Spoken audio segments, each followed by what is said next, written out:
When you can't make it to City Hall or the school board meetings, local journalists from Duluth News Tribune will be there to report the facts and get your questions answered.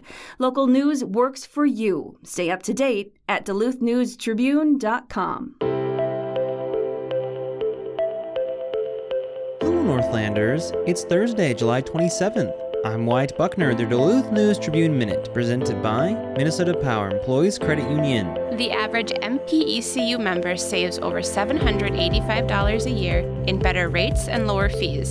And with MPECU, every ATM is your ATM. With their free checking program, you get ATM fee reimbursements at any ATM anywhere in the U.S. Check out Minnesota Power Employees Credit Union services online at mpecu.com or visit their offices in downtown Duluth, Arrowhead Road, or Miller Trunk Highway. Now here's a look at today's headlines. As efforts to restore wild rice to the St. Louis River continue, Canada geese have posed a persistent challenge, feeding heavily on the grain and causing considerable mortality before young plants are able to withstand the onslaught of birds. That's why last fall the city approved a new goose management plan authorizing authorities to cull up to 300 Canada geese annually via a roundup while the birds are molting and incapable of flight. In late June, the first of these captures occurred, resulting in the deaths of 300 birds, the maximum take allowed under the city's new policy. Similar captures across the river in Superior killed 249 additional birds this year, said David Grandmason, an officer for the Wisconsin Department of Natural Resources, who also serves as the coordinator of an interstate initiative to restore wild rice to the St. Louis River estuary. Superior has allowed for the removals for a number of years now. But unless both cities permitted similar operations, the impact continued to diminish, and Grand Mason referred to Duluth as a critical partner in bringing goose numbers down to a point where the birds were no longer decimating rice beds. A roundup typically involves about a dozen natural resource professionals herding geese into an enclosure where they are euthanized using carbon dioxide. Some groups have weighed in with their concerns and objections to birds being destroyed, even if it is in the support of another worthy cause. Samples of the dead birds have been submitted to the Wisconsin State Lab of Hygiene for testing to determine if they are suitable for donation to local food pantries in the Twin Ports area, Grand Mason said. In the past, they have been donated to the Lake Superior Zoo to be used as feed for non-avian animals in captivity. Industrialization and the corresponding decline in water quality led to the steady disappearance of wild rice from the landscape until recent efforts to reverse the trend.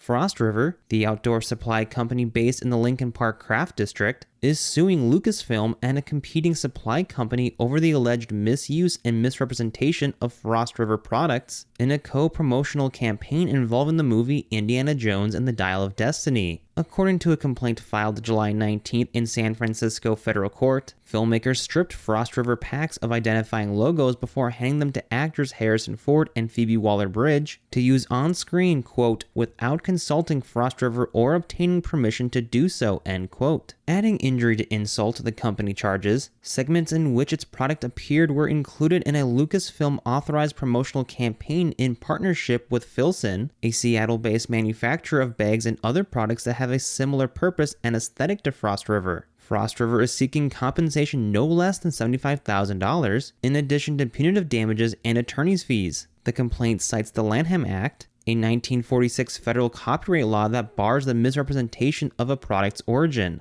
In the meantime, Frost River seems to be trading on their product's newfound fame with an artifact edition of its Explorer pack the model Indiana Jones appears to be sporting on screen. Frost River, Lucasfilm, and Filson did not immediately respond to requests for comment on the lawsuit, which has garnered headlines in national publications like The Hollywood Reporter and Bloomberg Law.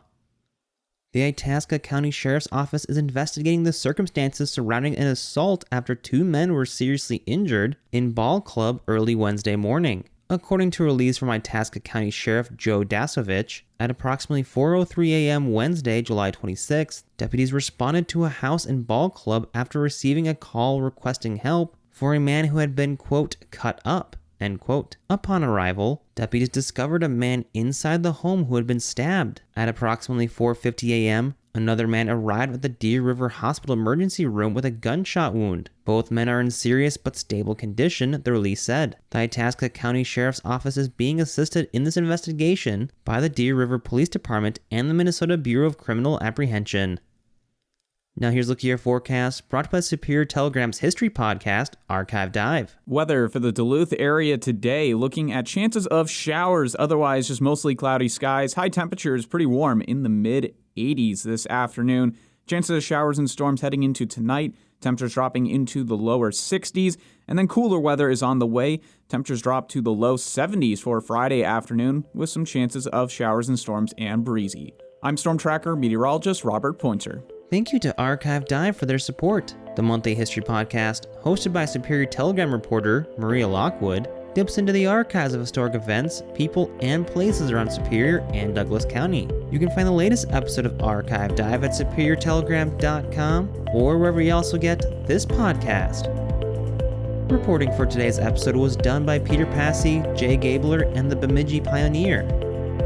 Thank you for listening to the Duluth News Tribune Minute. Have a great day, and we'll see you back here tomorrow.